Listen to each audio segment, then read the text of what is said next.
উফ, বৃষ্টি হচ্ছে না, বৃষ্টি হচ্ছে না, বৃষ্টি হচ্ছে না করে এত বৃষ্টি হলো। তো দেখো ফাইনালি বৃষ্টি 3-4 দিন ধরে কনস্ট্যান্ট বৃষ্টি পড়ছে। তো দেখো একটু রোদ উঠেছে আকাশটা, তাই ভাবলাম চলো একটু ছাদ থেকে ঘুরে আসি। ইস, গাছপালাগুলো কি অবস্থা। তো দেখো বৃষ্টির জন্য তো ছাদে আসতে পারিনি। তো দেখো একটু রোদ উঠেছে, ভালোই রোদটা উঠেছে, ওই জন্য ছাদের মধ্যে এই বড়িগুলো মেলে দিলাম। দেখো কুচকুচ করে মা এসছে। এই দেখো ছাদে অনেকগুলো বেগুন হয়েছিল, সেই বেগুনগুলো তোলা হলো।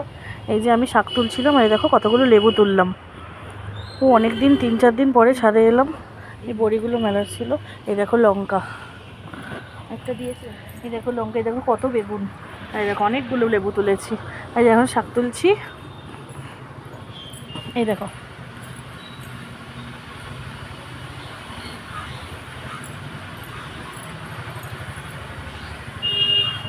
ওটা বীজের জন্য রাখা হয়েছে।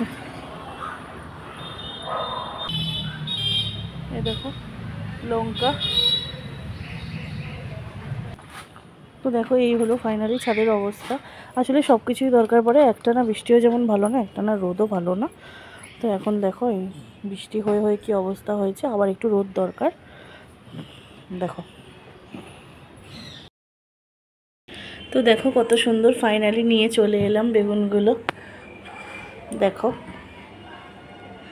এখনও গাছে প্রচুর বেগুন আছে, এ কটা তুলে আনলাম। আর নীল বেগুনগুলো তো বললাম একটা বীজের জন্য রেখেছে। দেখো এই হলো বেগুন, এবার হচ্ছে লেবু।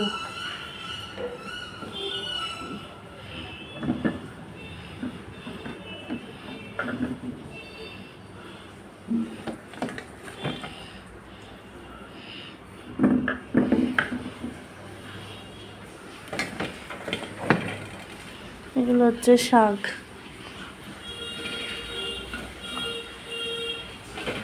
আর এই দেখো লঙ্কা আর তুলিনি, এই দুটো তুলে নিয়ে এসেছি।